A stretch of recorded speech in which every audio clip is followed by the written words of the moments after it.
Well, hello everybody. Welcome back to Aquarius Rising Africa. And me, Chantal, your hostess with the mostest, awesome guests and viewers, as you all know by now, right? And as tonight's guest is testament to that, Dr. Dennis Carroll, who I'll bring on in a minute. So thank you so much for joining me again. It's awesome. We haven't had Dr. Carroll on for maybe a couple of weeks now with all my gallivantings and everything.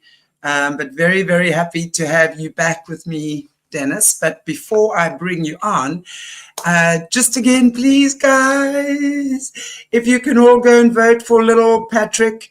Little Patrick, and I think it's the 6th. Is today the 6th? I don't even know what the date is. Let me just find a little picture here for little Patrick. Please vote for him. He's our little Arakat. We are absolutely pushing him to win Modern Pet of the Year, which will be, well, yeah, he's in the semi-finals now. He's sitting at 3rd place, and he has to be at 1st to win. So I'm going to ask you guys, where's that little ticker now? I'll put it on in a minute. If you can please just vote for little Patrick, because he's really our little Arakat. Sorry, I'm getting all distracted here because I don't know where the ticker is now. If one of the mods can put it up for me, please, I'd really appreciate that. It seems to have disappeared out of my banners here. But yeah, so little Patrick, he has the opportunity of being on Modern Cat for an entire year. And his mother, who's a very well-deserving viewer, and is mom to 25 little kitty cats. So, and she has the opportunity to win $10,000. So let's make somebody's wish come true. And please vote for little Patrick. There are free votes, so you can vote every single day, for those who don't know. And for those of you who are willing to spend a few dollars on a vote, that'll be amazing. It goes to a very worthy cause, and that would be paws. So, yay. Without any further ado, I bring Dennis Carroll. Hello, Dr. Dennis. How are you? So good to see you again.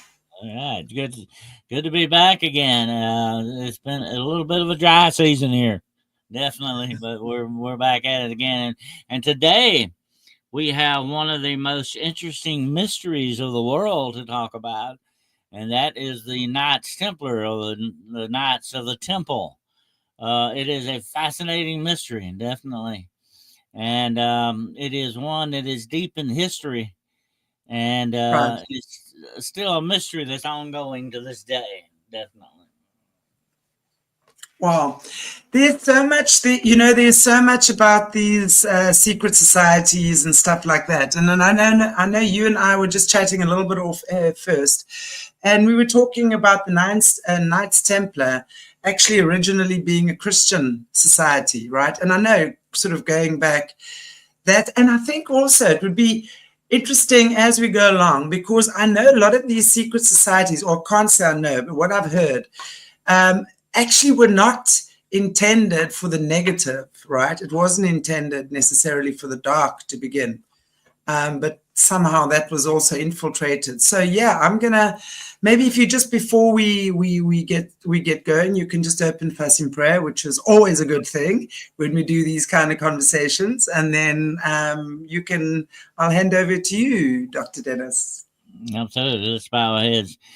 Dear Heavenly Father, we ask that you give us a good broadcast today, that you give us a good technical hookup, and that let everything go good for us, that you will bless everyone watching and listening to the show today, that you will touch them and touch their lives in a fantastic way, and let them know that you are in control of all things.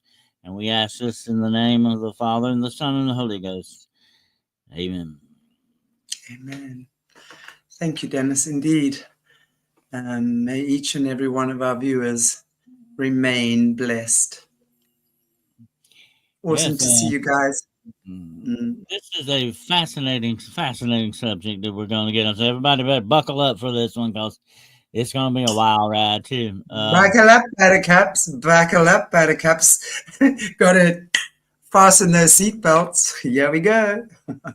Yeah, there we go. We get the seat belts good and tight. Yes, ma'am. Uh, we're definitely going to look at these guys. Now, their real name, their official name is the Poor Fellow Knights of the Church and the Temple of Solomon, also known as the Knights Templar or Knights of the Temple. They once had a unprecedented power in this world. Back in the medieval times and in ancient times, knights were the only law of the land.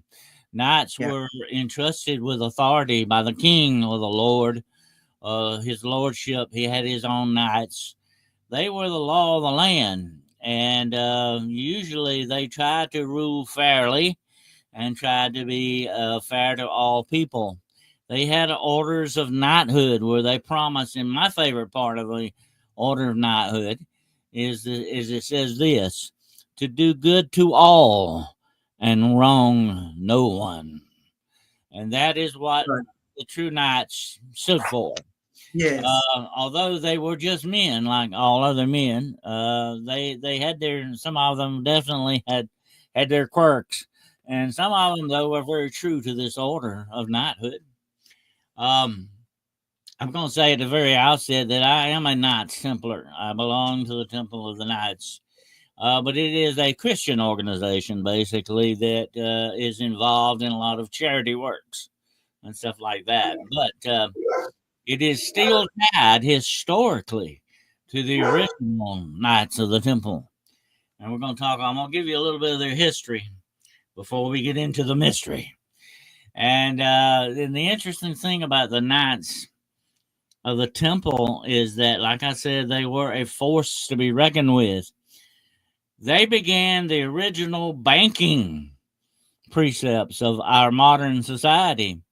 If you were, like, say, Chantel, if you were going on the crusades to the Holy Land and you were joining in one of the crusades, you would definitely want to leave your valuables with the Knights Templar.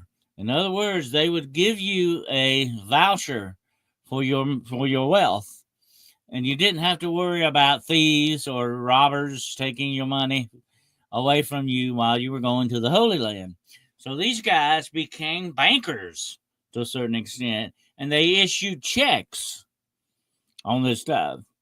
But they became so good at this that they became, and listen to this, here's the wild part: the Knights Templar became a world power that even the Pope was afraid of. And the Pope held absolute power in the world at one time.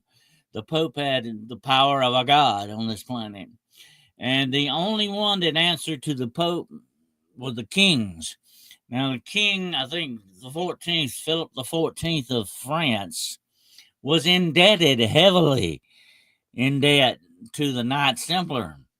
Okay, because you could also borrow money off of your wealth. Okay, let's just say, let me give you an illustration. Let's say you had $1,000 and you left it with the Knights. Just like any bank, they would hold your money and keep it safe for you, but they would also invest your money. They would make it work for them, and they would take, that's just like what your bank does today. It invests your money in certain other things and makes money off of that. Banks do not take care of your money for free. Okay, they don't do that because they like you. They do it because they're making money off of it, definitely. And that's what these guys were doing. They were the very first bankers. So they even became more rich and more powerful than the Pope. And like I said, the Pope was like God almost. I mean, he had everything. Okay. And at this time, I think this was the 13th century, 1307 was the year. Pope Clement ruled from Avignon, France. The papacy moved from Rome to France for a while. I think it was like 100 years or so, and he moved back to Rome. Okay, and a lot of people don't know this, but at that time the Pope was in France, so he was like buddy with the King of France. Okay, and they were looking out for each other, especially when it came to being in debt to the Knights Templar. So they devised a plan one day, and they said, "Hey, we're going to get our money back and then make some money, and we're going to get out of debt at the same time. We're going to wipe out the Knights Templar and take all their money and their wealth and everything. Now, let me tell you how extensive the Knights Templar were. They owned thousands of castles worldwide. They owned villages worldwide. They owned certain countries worldwide, okay? They even owned Jerusalem at one time. Now, that's where they got their name. And here's where we're going to start getting into the mystery here, okay? Here's where they got their name. They actually had their headquarters on the Temple Mount. That's the Temple Mount in Jerusalem. That's where their headquarters were. Now, rumors were that they found the Ark of the Covenant, that they found the true cross, that they found the head of John the Baptist. We're going to talk about that in a few minutes, okay? This sort of sounds like the skull and bones kind of thing here going on. Yeah, I'm actually just wondering. I mean, maybe you're still going to get to it, but I want to just chime in here quickly, if you don't mind. If you're saying that they are or were they became more powerful than the Pope, who at the time was the most powerful person on the planet, right? By obviously having more money. So they would have then taken your money, invested it, and then had your money grow. And obviously they would have received their commissions, and obviously that's what would have made them wealthy. My question is, if they started the banking industry, right, or if they started the banking, would they then not be linked to the widely understood that the Rothschilds are actually the original bankers? So were they the initiators originally of the Knights Temple? And also why I question is because what we hear as well is that a lot of these organizations are front, like, it'll be a cover for a lot more nefarious things going on in the background. So I'm wondering if that was already at play because of the, money corrupts. That's exactly, Shanti, where this is heading, definitely, okay? Right. Absolutely. That's where we're going to get there. Let me say this. The King of France, Louis the 14th, or was it Philip the 14th? I'm sorry. Philip the 14th was the King of France, and he was heavily in debt because he went to war with England. So he told the Pope, hey, these guys are the most powerful people on the planet. Let's get what they've got, and we're at a disadvantage. They've got us right where they want us. So what we need to do now is take away what they have and destroy them, because they're the top guys on the planet, and we will be top again. We'll be on top again if we do this. That was what the whole plan was about. Now, this took place on Friday the 13th of 1307, if I'm not mistaken. And they arrested the main leaders of the Knights Templar. Jacques de Mornay was one of them. His name was Jacques de Mornay. He was the head Templar. And they arrested him and tortured him. And here's the charges they laid. These were all trumped up charges, by the way. They were all forced under torture to admit to these things. Which tells you how reliable that is, okay? But they admitted supposedly to being homosexuals. They admitted to spitting on the cross. They admitted to worshiping the skull of John the Baptist and something called a Baphomet. Now, if you know what the Baphomet is, okay, that is a satanic statue of Satan, okay? And the Baphomet in their temple supposedly was the statue of Satan, which always, he holds up his hand. And in the other hand, he supposedly had the skull of John the Baptist. And they had to touch his skull and swear allegiance to the Knights Templar, supposedly. Now, this is all probably made up stuff, okay? None of this really happened, but this is the charges they leveled against them to be able to burn them all at the stake. This is what they eventually did to them. After they tortured them, even Jacques de Mornay even recanted his confession. He said, I confessed under torture. I'm a true Christian. Okay. Didn't do any of that stuff, but they still burned him at the stake anyway. So this is sort of where they got the idea for burning witches too. Okay. This is kind of where all this kind of got started, because they said that these men were very much like warlocks, male witches. And the symbol of the Knights Templar are two men on horseback. And what this simply means, and it's not a homosexual thing, but what it actually means is that no man is left behind. You always get your buddy up on a horse with you and you save him. That's what that was all about. But they said, no, this is a, homosexual symbol and all. So they tried to smear these guys as much as possible to justify killing them and destroying their whole mind. Now, the Knights Templar were a monastic order. In other words, they were monks, okay? And these men would not have sexual relations with women. They would eat meat only 3 times a week. They had certain rules. They were monks. They were monks of the temple, of the church. They had certain rules they went by. They could own no more than 3 horses, so on and so on. Had a lot of different rules that they had to go by. But one of them was what they were completely celibate. In other words, they had no sexual lives at all. Okay, they didn't do that. That was the one thing they didn't do. They were monks.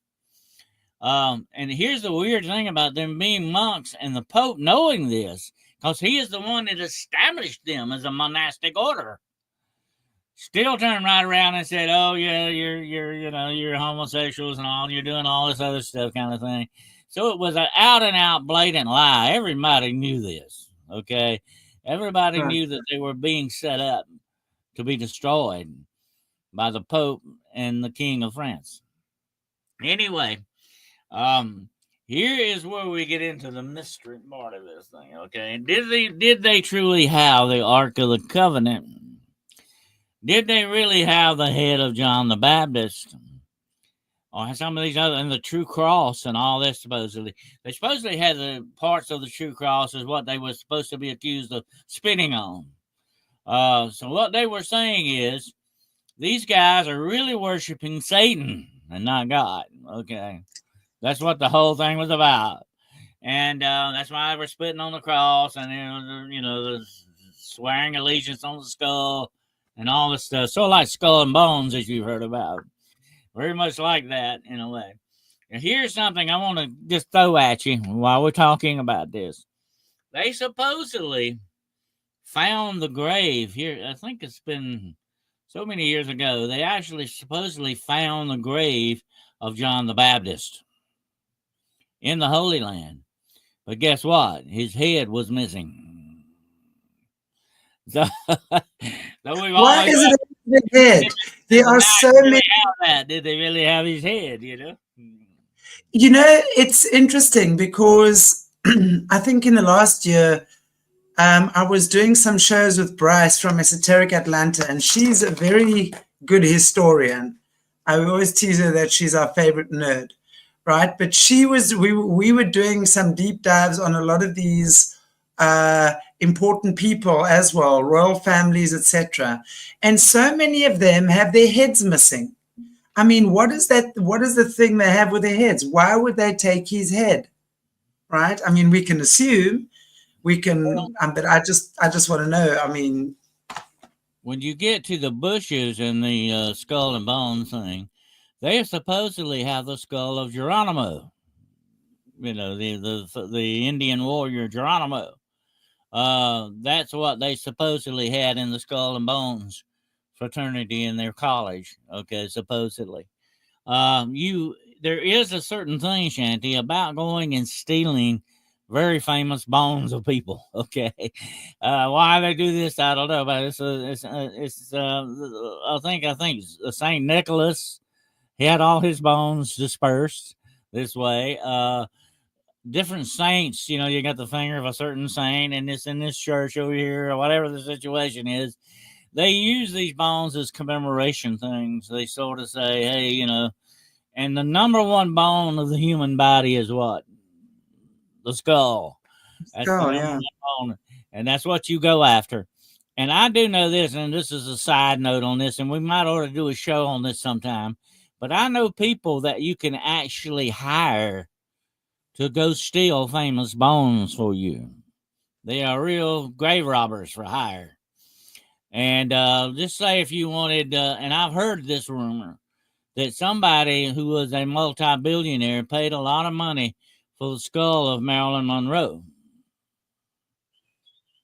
Her skull is no longer in her grave, supposedly. No, no, hang on. Oh, is this for real? I mean, why have we not heard about this in mainstream media? Because they'd be.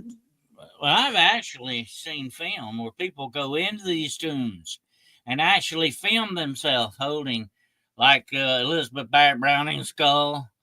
If they want it, and they actually filmed saying, "I got this for you. This is proof I got it. This is her tomb, and this is the proof of it."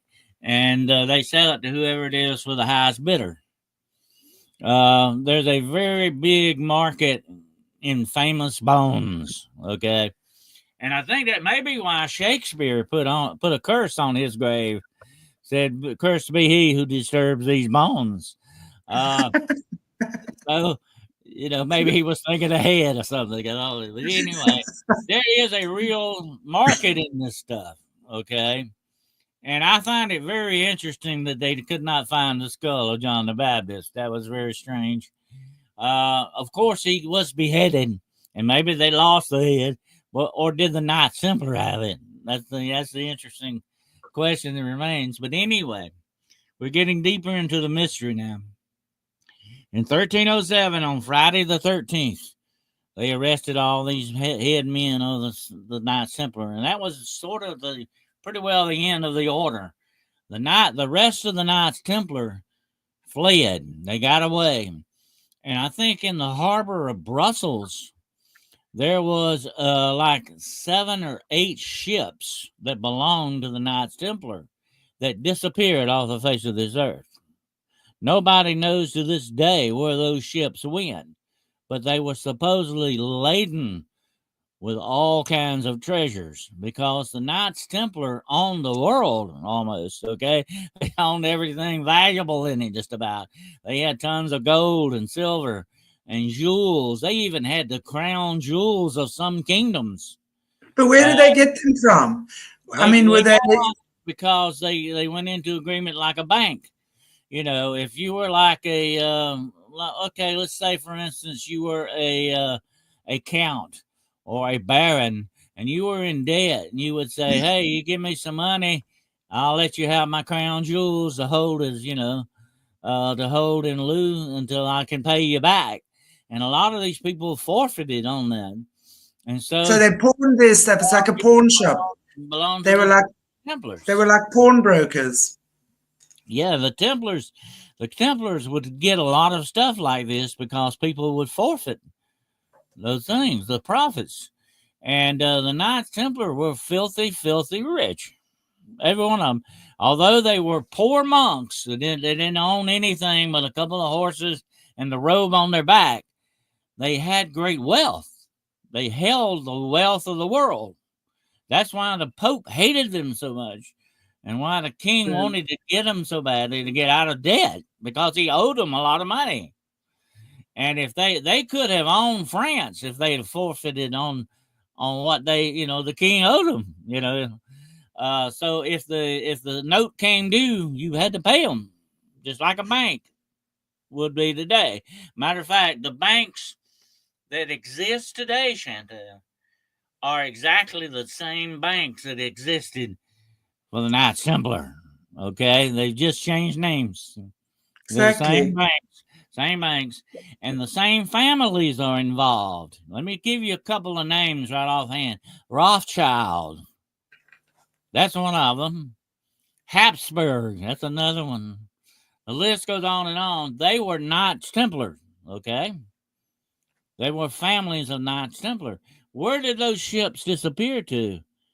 To this day, the treasure of the Knight Templar has disappeared, and nobody knows where it's at. But maybe some people do know where it's at, okay? And I'm going to tell you a little story, in a little while that goes with that, but we'll save that for the end. Anyway, after they got rid of all the Knights Templars, they dispersed, and some of them went to Scotland. Okay, and guess what they did? They founded a new order. Guess what it was called?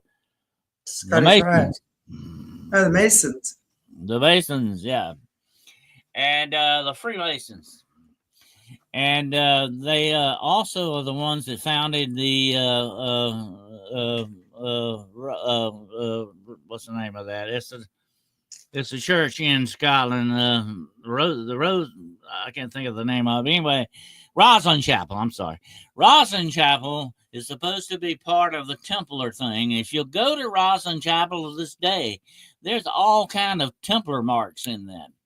Now, I sent you a couple of pictures that shows you, of course, what one of the Knights Templar looks like. What the way they dressed when they were knights. They carried the shield with a red cross. As a matter of fact, there is something in this world today that still has a tie to them. You've heard of the very famous Red Cross, right? Yeah. That may be exactly where it began. Look at the Red Cross on this guy. He is a Knight Templar. His shield had the cross, and his breastplate had the cross. Okay. That's the way they were. They were knights. And they also had a flag. You can show that next if you want to. This flag is very interesting. Take a look at it. It has a black field and a white field. I'm going to tell you the story about that. On the battlefield, this flag flew when the Knights Templar took the battle. Okay. And they flew the flag with the black up for war, the clouds of war. But if they flew the flag upside down with the white pointing to the heavens, that meant they were seeking help from heaven. So it was sort of a sign of distress. But that's the way it was. You would see it on the battlefield like that right there. And that's an interesting part of what that. But that's the Red Cross. Take a look at it. That's the Crusader Cross. That's all it's called, or the Knights Templar Cross. It looks a bit like the Knights of Malta as well. They've got a similar type cross that looks like that. It is very much like the German cross, but that's where that's called a Teutonic cross. The Teutonic cross was part of, as you know, Nazi Germany and all that stuff, but it was also a military cross of knighthood before it ever became anything in World War II.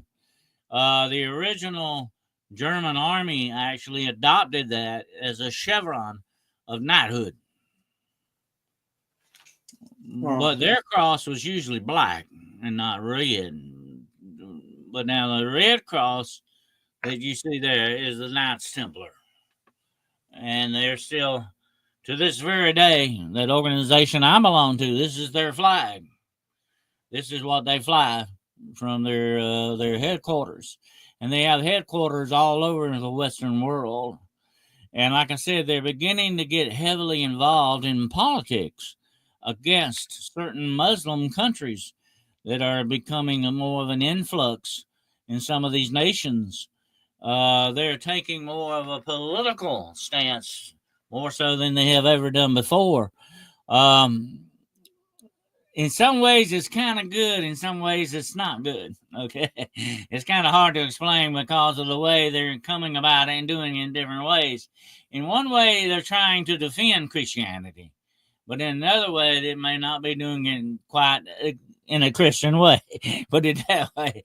Anyway, that is very interesting. They're becoming very political now. But once it was originally when I joined it, it was a charity organization.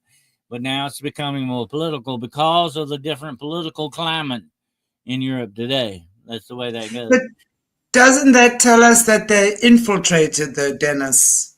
I mean, you know, if we look at that, and I mean, if they are the originators of the banking system, basically, they made mega money, basically being pawnbrokers, right? Because that's pretty much how you're explaining it to me. So, and now they getting involved in politics. So, and if the Rothschilds and all of them are involved in this, I mean, it's like we're looking at like the Lions Club and the Freemasons, the Masonic buildings and stuff like that, right? There's a lot of the lower level Masons. I mean, they do all of that good stuff, but it really is a cover for a lot of very hectic evil that goes on behind the scenes. So Well, what do you say? What do you say to that? well, those are basically what you just listed are basically charities. Okay. But let's look at the Knights Templar. They were not a charity. They were bankers. There's a Yeah, big difference. There's a big difference in that. And what I'm going to tell you now is going to blow your mind. Okay, think about this a moment. The banks have never ever dissolved. They have been with us since the days of the Knights Templar until this day. The big banks run this world. Okay, if you want a loan, where do you go? You got to go to the bank to get a loan. If you want to open a bank account, you got to go to the bank. You got to do what the bank tells you to do. The bank takes your money and does exactly what the Knights Templar did with it, make money off of it. That's exactly what they did. The banking system is still in place. Okay, and guess what? yeah, There are signs that the Templars are still with it. That they never really truly went away. They just changed their name, okay? That they are still there, okay? And like I mentioned, those other names, the Rothschilds, the Habsburgs, the list goes on and on. I think Bryce may have had that list, definitely. I think she mentioned it one time before. It's the most well known and most powerful families in the world. They were all connected to the Knights Templar. Where did they right, get their money? Let me ask you this question. Where did they get their money originally? Where did it come from? The Knights Templar banks. That's where they got it. yeah. That's The where they got banks, their wealth at. That's how they began as wealthy people or wealthy families. And these families can be traced all over the world. They go to the royal family in England. They go to the Scottish royal families in Scotland and Ireland. The list goes on and on and on. These people are still holding the power in this world. It never has stopped. The only thing that happened with the Knights Templar, Shanty, is they went underground, changed their name, and got smart. Okay, so that they couldn't be touched by the governments of the world anymore. Okay, and that's what they wanted to be, and that's where all that wealth went to. Those shiploads of jewels and gold and silver, all of that stuff disappeared. Where did it go? It went to those families that were right, not popular. Yeah. Now listen, take one step further. Okay, who is the Illuminati in this world? Who is the real power in this world? If I wanted, and we've talked about the Antichrist before, okay, in relation to the biblical thing, he will meet with the leaders of the world for 2 hours and come out with all the power in the world. Who are these people he's meeting with? Bankers. They are the people with the money, okay? That's where the money comes from. And all of these people have made a deal with the devil all these many years to hold on to this money no matter what happens, okay, no matter what it costs them. They still have the power. They have never lost their power. The Pope couldn't wipe them out. The King of France couldn't wipe them out. They thought they did, but they only sort of like put a band-aid on their problem. They didn't solve it, okay? They still have the bankers with them. And these wealthy families still hold the power in this world. yeah. And I don't think that's going to change anytime soon. And I think it's come through in every one of these, the limbs of these secret societies. Really, at the end of the day, they're all linked. They all worship and bow down to the same Dark Lord. They really, most of them are up to the same type of shenanigans. How do you see that playing itself out in Lena's? Yeah, I want to just actually say, I want Well, to pop this.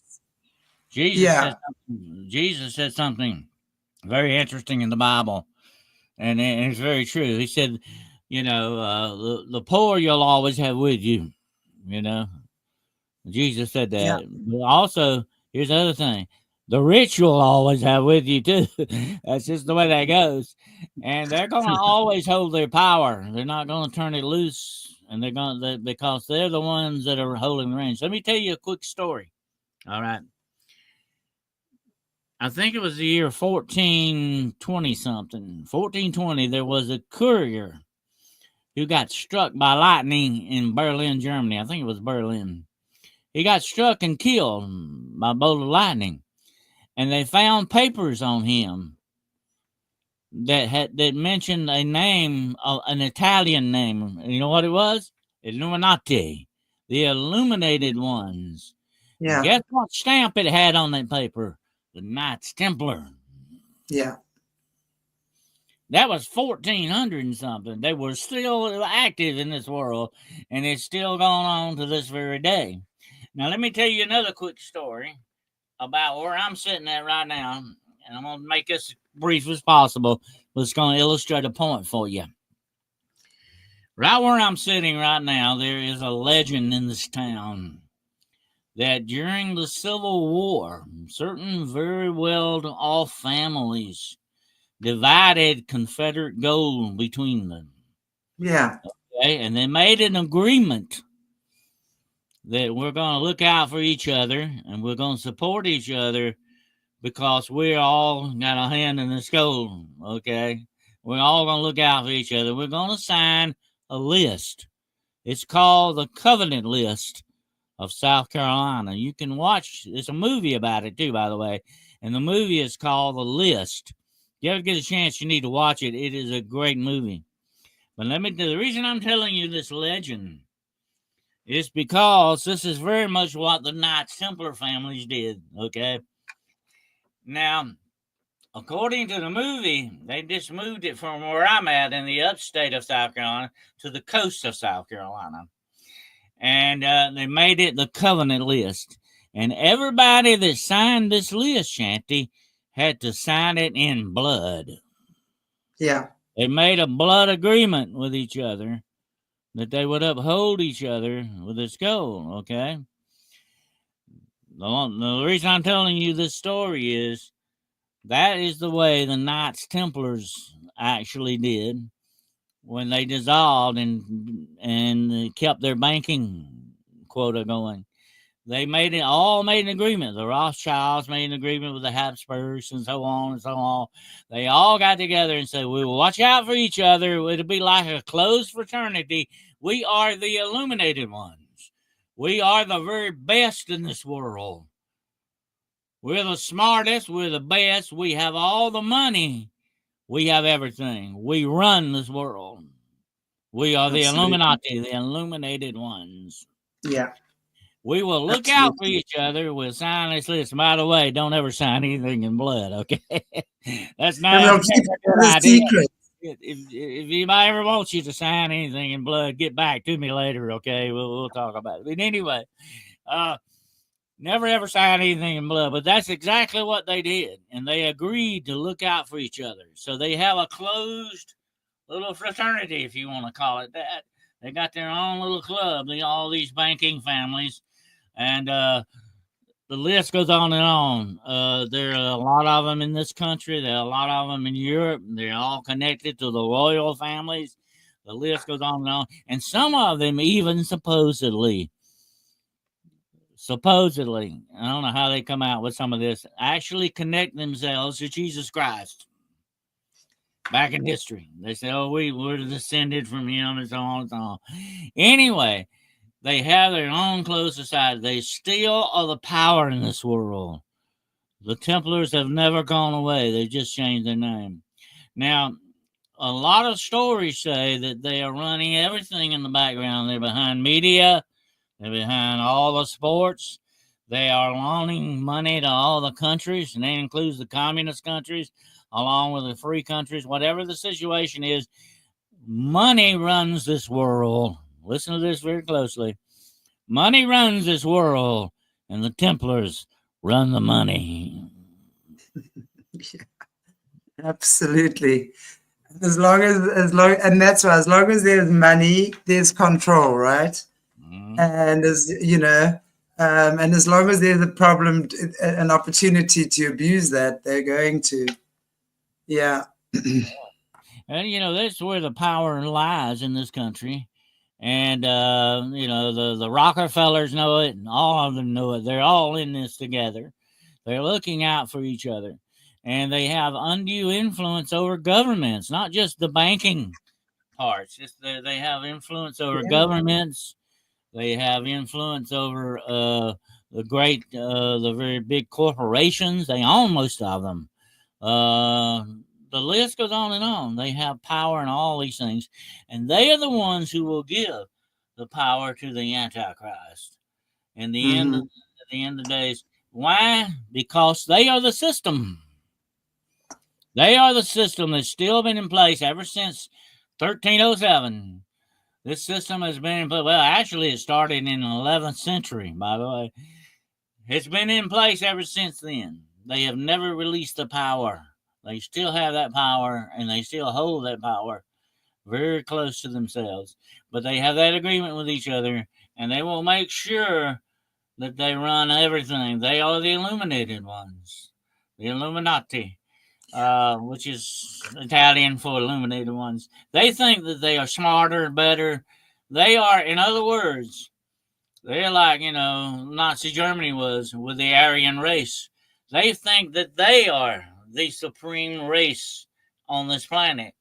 They are the supreme power, and they are. They have all the money. They got all the power. They are definitely that. That's what they are running in the background. But I mean, their power is completely material, and it's so limited and limiting. And of course, it's very powerful in this realm. But really, at the end of the day, it's only going to last for so long, because I do believe that time for them is coming now with all. I'm also just interested, Dennis, your take on gold. Why they now? If you're looking at the Vril, like a few weeks ago, we were talking about the Vril Society and those Vril lizards and things like that.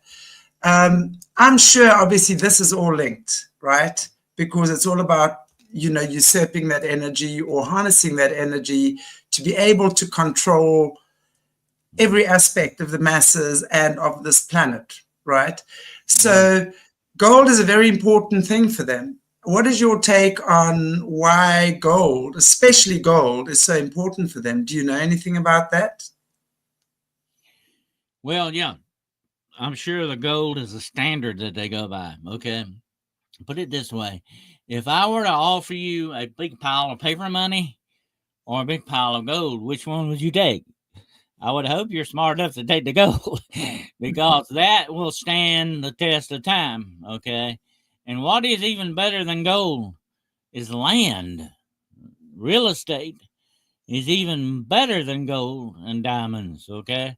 But that is better than any kind of paper money or any kind of cryptocurrency you want to come up with.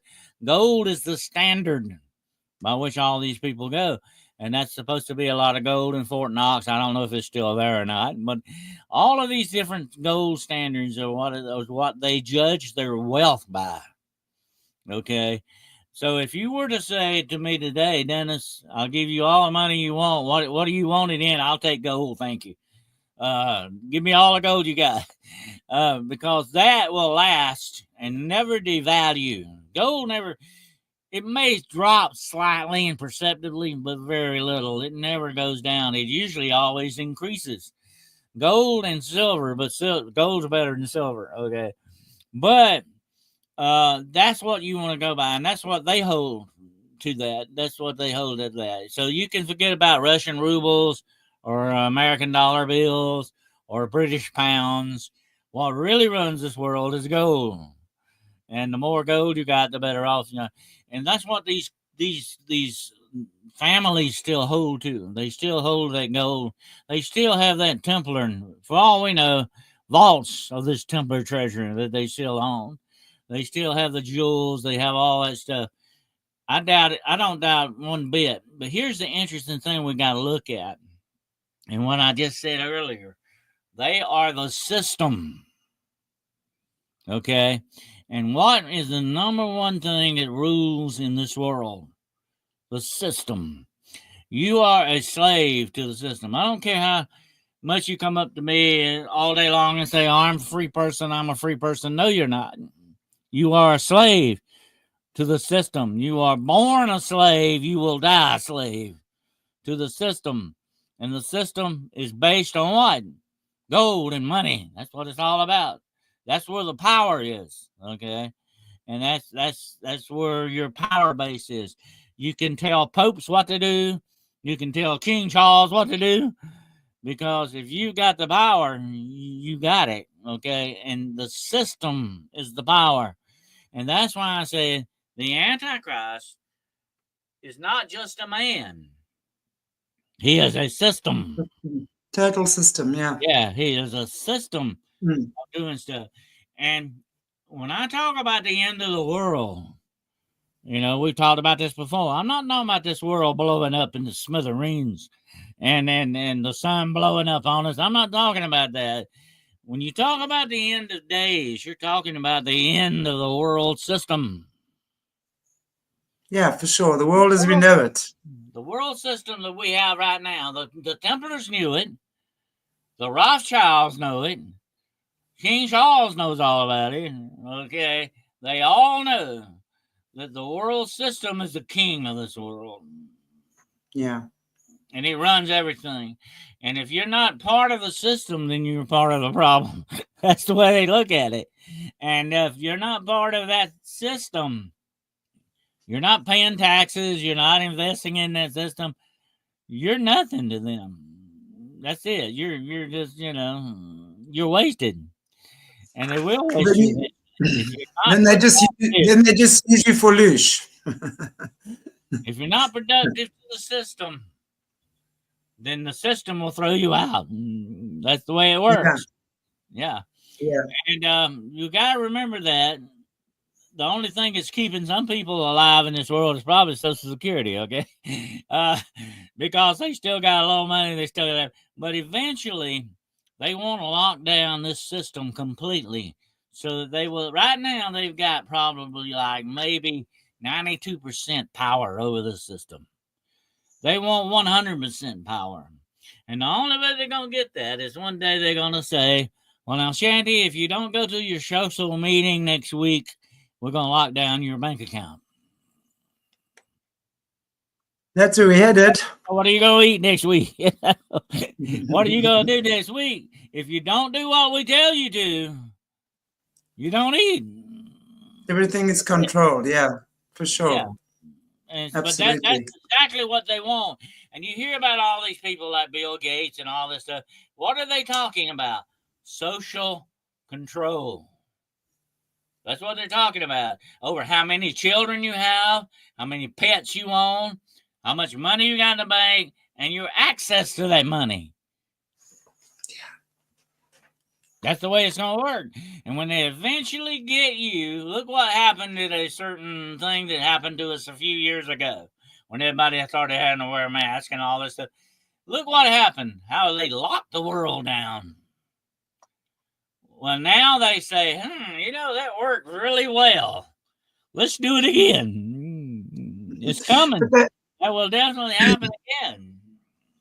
Well, I think they'll try, Dennis. You know, I mean, I think they'll certainly try, because the way I see it, you know, when 2020, when the first pandemic began, a lot of people went into deep fear and they just complied, right? Mm-hmm. And then they've tried a lot of stuff since then. A lot of people have woken up. They've, you know, but is it enough? I agree. Is it enough? You know, it really has to be a momentum, because we the people are the only ones who can say no. And we need to realize that. And that's what, you know, human consciousness needs to evolve to that level where we can realize we can say no to these guys. You know, they've got a big control over the large part of the population, for sure. But let's see, you know. I refuse. I will not comply. They can stand on their head and whistle Dixie through their bum. It ain't gonna happen.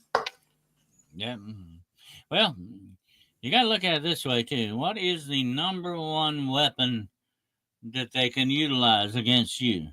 And that is like my friend Jessica Jones talked about. Don't live in fear. Okay, Yeah, fear of is the course, yeah. weapon. Fear is the weapon that they will utilize against you. Fear of you not being able to have anything to eat or no place to live. That's the real fear that this system puts in you. See, that's why you're a slave to this system. Well, the only reason we're a slave to the system and the only reason they can put us in that fear is because we've lost our connection to God, spirituality, right? That essence of and because only when you are truly connected can you trust and have faith, because your trust is going to build your faith. And what do we always say? Your faith is your shield. Nothing is going to nothing else other than true faith, and not play fake faith. True faith. Andy, what they're trying to do is distract you from the real Well, thing. exactly. They've been doing that since forever. Get your mind off And the real thing. yeah. And when we realize how powerful we are when we are connected to God, right? And we live in that connection. The number one fear of faith, the number one enemy of faith is fear. And the number one enemy of fear is faith. Okay? Works both ways. And if they can attack your faith and get you to the point where they can enslave you even more than you are, that's what they want. See, it's all about slavery. I have a lot of people tell me, "Oh, we wiped out slavery. There's no such thing as slavery anymore." That's a bunch of bull. We are now more slaves than we have ever been before. Slave to a different system, yeah, for sure. Slaves to a different system. Once upon a time, your ancestors had a farm and they grew their own food. They didn't have to go. They didn't have to go to the grocery store to buy anything. They didn't have to be beholden to anybody. They grew their own food. Okay, but that's not so anymore, because now they got you locked into the grocery store. They got you locked into buying all this stuff. You are a slave to their system. That's where they want you. Exactly. And the cement that they use, the chains that they hold you in slavery with, are the chains of fear. And that's why we keep talking about people needing to become more independent, needing to become more community conscious, start growing your own food. You see, it's one thing, we talk about fear, and I've always maintained fear is false evidence appearing real. I've been using that acronym for decades, right? So, and it really is. It feels so real, but in order for us to get out of fear, right, and have this bubble of fear around us, what we need to do is we've got to act in a way that for our own self, to get out of fear. Plant your garden, grow your vegetables, right? Do the things that you need to do in your environment to make sure that you and yours are taken care of. And I'm not talking, what is money when you don't have food? You cannot eat the dollar bill when the last animal has been slaughtered and the last drop of water has been consumed. So humanity, as humanity, we have to get around that. We've got to become a lot more self-sufficient. Yeah. And it's true, Chicky Blue, live off the grid. And I think it's important we start doing these things, because acting in accordance with what we know we should be doing gets us out of fear. When we do the things we know we should be doing, we don't have fear. Most of us are stuck. We're screaming and shouting about other people coming to help us and save us and this and that and the next thing. It's not going to happen. It's not going to happen. We got to do it ourselves, and we've got to form our communities, and we've got to form. And that's, you guys on this channel know, I'm about communities. I'm about supporting communities and helping each other. We serve each other. That is how we lift our vibration, which makes us feel happier and better. That gets us out of that fear funk. And then we start making decisions based on God's desire for us. right? So now what do? Okay, where are my strengths? What do I do? How can I get active in living a new way of being? No one's going to do it for us. Of course, Gates and whoever in the grocery stores are going to want to keep pushing groceries and processed foods and stuff that they want us to eat. So the bottom line is we've got to grow what we want. We've got to take that power back. We've got to take our power back. Absolutely. What we need to do is lift people out of this slavery. We need to lift people up out of the slavery and this fear mongering, I call it. And that's why basically what it is. They're using this fear as a means of control. And if you become more independent on yourself, you lift yourself out of this slavery. Okay, let me give you a quick illustration. My grandfather was a sharecropper. Okay, he was sharecropping with this other guy. And my grandfather would have to say, he had about, I think, 4 or 5 children. And he would go to the man and say, I need a little piece of meat to feed my children with. And the guy would tell him, hey, what'd you do with that piece I gave you last week? And my grandfather finally said, well, come to himself one day. He said, what am I doing this for? What am I doing this for? I can go work in a cotton mill for my own self and not have to worry about this kind of stuff, And yet he was trading one system for another system, okay? But he did come out better. He was trying to raise a family, and he did come out better in the cotton mill, but he was still a slave to the system. That's the way it works. You don't trade one slave system for another slave system. It just don't work that way. Well, that's why I agree with you 100%. You need to start lifting people out of this kind of slavery so that they can be more independent, not be beholden to other people. When somebody's got something over you, like that sharecropper had over my grandfather, they got you right where they want you, and they use that fear tactic. And here's the thing about fear that we must understand. Fear itself is a self-feeding thing. It's a perpetual emotion machine. It's a negative thing that runs on negativity constantly. And the more negative you feed it, the bigger and stronger it becomes. And that's when your system overwhelms you. Okay? So you need to stop with the negative stuff. You need to stop with the negatives and say, hey, I'm not going to feed this thing anymore.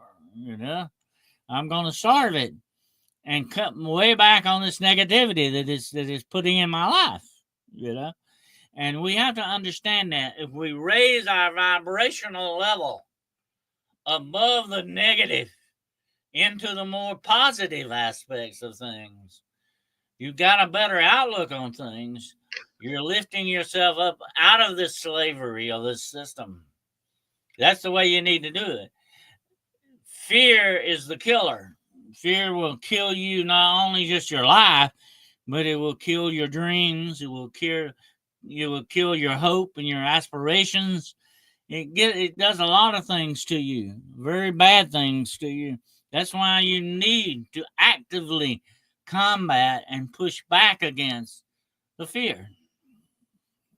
I think so many people misunderstand fear in so many ways, because I think a lot of people see fear as this freeze, fight, flight, or freeze, right? But fear comes in so many different ways. Fear is the devil. Fear is Satan, right? God is love. Fear is Satan, because everything fear-based is coming from, call it the devil. So if we look at things like when we start getting ourselves out of fear, we need to be able to identify the things that are holding us back to begin with. What are we fearing? So if let's say I say, well, I'm extremely greedy and I just can't stop stealing people's money. If that's in my truth, I can admit that to myself. Then I'm going to say, okay, well, if you're a thief and you're greedy and you want more, like the Knights Templars, right? We were just talking about it. Then I'm going to say, why do you feel the need to constantly do that? what fear in you is making you need so much more or want so much more than you need. And you've got to identify your fear of not having, of being in poverty, or whatever it might be, right, would then obviously make you want to have and take from others, even if it doesn't belong to you. You are going to justify that to yourself time and time again. I look at South Africa, where we are in this world, right, this country. So many African people will break into your home, steal your stuff, and kill your kids and your animals because they feel you've got more than them and they have a right to have that. And you've always had and they've never had. That's the justification then. So it's wild. Fear has so many different realms. And I think the way to start getting out of fear is for each and every one of us to identify within ourselves what our fears are, not look at other people's fears, because we love to do that. We love to blame others and look around us and criticize others on what they're doing and what they're not doing. But the way to begin is to sit with yourself and God and look at what your fears are. What is holding you back?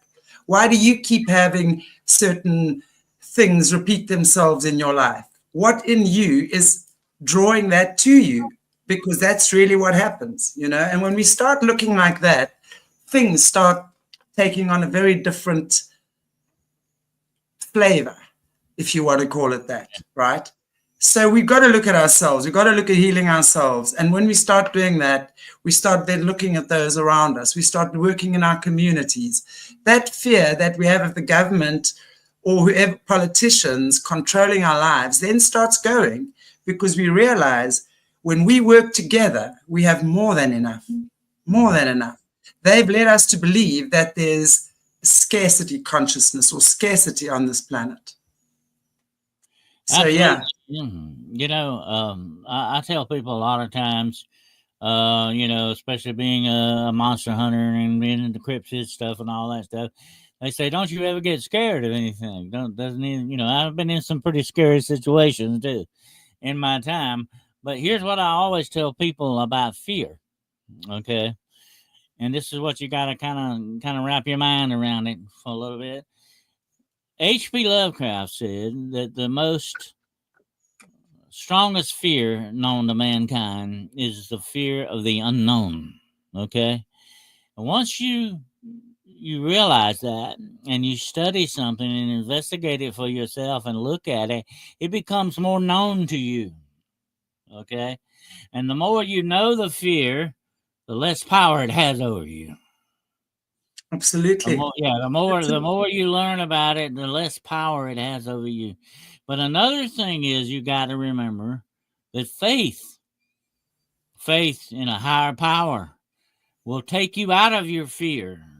It will take you out completely out of that fear, and it gives you something bigger than you are to handle this. Okay, in that respect, to me, that makes perfect sense. That this faith can destroy that fear, or at least minimize it to the point where it doesn't even bother you anymore. Put it that way. And I think that true faith will do that.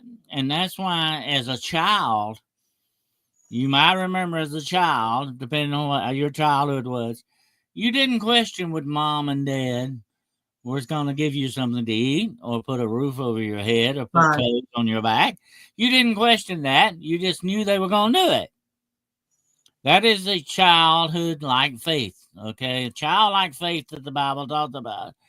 That is what Jesus talked about, that you got to have to enter the kingdom of God, the faith of a child. You didn't question something. You just knew it was going to happen. That's faith. And when you have that kind of faith, it cancels out whatever your fear may have been. It really dampens it down to nothing, okay? But you got to have that kind of faith, knowing that there's something bigger than you, more able to handle something better than you can, and not worrying about it. A lot of our time is spent worrying about next week. Next week may never get here. That's just the way it goes. Next week, why are we worried about next week? It may never come. Okay, if it don't ever come, that's it. But Why are we worried about it? Jesus himself said this. Very interesting. Listen to what he said. How can you, even with your mind, think about growing 1 inch more? You can't do that. Okay, you can't do that. You can't make yourself bigger than you really are. But you can believe in something bigger than you are. And You know? I think for me the trick with that is not just believing that there's something bigger than you are, but that the knowing, because belief becomes knowing. The knowing that you are, your faith is your protection. It's like that knowing. Well, that's that faith that you don't question something, Exactly. You know it's going to happen, or you know it's going to Exactly. come one somehow. Somebody. It's just like saying, "How am I going to pay the rent next week?" Well, I know it's coming. It's got somehow or another. I'm going to get it paid. That is faith to a certain extent. Yeah. But It also, is, and then the belief that it happens, and that it's also what's important with that is the faith that my rent is going to be paid, but then have that feeling that it is paid. It's like it's done, it's already there. That's the faith. It's not, oh, please God, and then have the fear that it's not going to happen, because when you have that conflict, it's not going to happen. Because then you're in conflict with yourself. It's the faith that it's going to happen. It's going to happen. It's already happened. Boom, faith, there it is. Yeah, absolutely. Faith can be something that triggers you to go get a job and pay for that rent. Right. I mean, it can give you an idea. Hey, maybe I can make some money with this or something. Faith can be that way too. Faith without works is dead, as the Bible says, and that's very true. Yeah, exactly. You got to step out on faith sometimes and take a chance. True, Dennis. The way it works.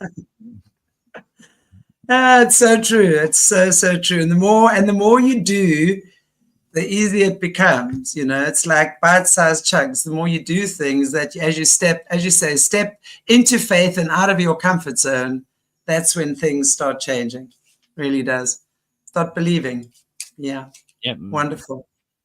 Fear can be complacent. It can make you feel good to stay where you're at because you don't want to take a chance on something else. You have to watch out for that kind of fear too, because it keeps you in check. Right. Exactly. Different types of fear. Definitely. Yeah, exactly. We just got to identify what they are, whatever's holding us back. Speak to someone who knows what they're doing. Take the right steps. And slowly but surely, we all walk each other home. One step at a time. Yay. Dennis, thank you so much. Really appreciate and enjoyed having you back. I haven't seen you, as I said, for a few weeks again. I agree what you're saying, Lena. I so agree with that. Just want to pop that up. Only God can solve this mess, but we need to do our bit. Find the spirit-to-spirit contact. Exactly. Not so easy sometimes. It's so true. Discernment. That's really what it is. Yay. Thank you, everybody, for joining us. Dennis, thank you so much. I really appreciate you being here again, and love always talking to you. Is there anything you would like to maybe say, end off with, wrap up with, and tell people where you're at this week? Where I know I'm going to pop your little ticker up, but is there anything happening in your neck of the woods, your shows? Where can people get a hold of you? All of these lovely things, Dennis. But there is your information going up right now. Okay, well, on Monday nights at 9 o'clock p.m. Eastern Standard Time, I will be doing with my good friend Carroll Fountain, the road less traveled. Who knows where that road will take us, but we usually go down it. And then Wednesday nights at 9 o'clock p.m. Eastern Standard Time, I do Hunting the Shadows. I just finished a series on creepy cryptids on there.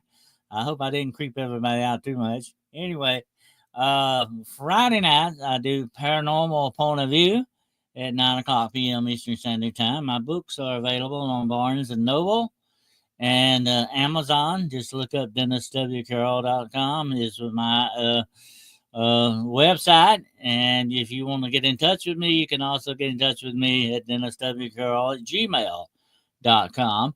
I have a paranormal consulting service. If you need any questions answered about the paranormal, demonology, whatever the situation is, you can get in contact with me. My services are always free of charge. And I think that's pretty well it. I have a Patreon, by the way, and also have a Cash App if anybody wants to make a donation or whatever. And that's it. Perfect, Dennis. And we will have you back very soon again, either next week or the week after. We will talk and then we'll figure out what is the best day for us. Please, guys, go and vote for little Patrick. What is the date? What is the date? Hang on. For me, it's the 6th. For you, it's the 6th. Little Patrick has one more day. He's in 3rd place. We have to get him in first so he can go through to the finals. Please, let's just go vote for little Patrick. Just go vote for him, please. He's going to be our little Aracat. And yeah, everybody, other than that, thank you so much while I'm trying to talk. And I always thought I was a good multitasker, but apparently not so much today. Dennis, thank you so much again. And I want to just say, maybe you can just end off us in prayer, please. Yeah, okay. Let's bow our heads. Dear Heavenly Father, we thank you today for allowing us to have this program, for allowing us to touch the lives of each other.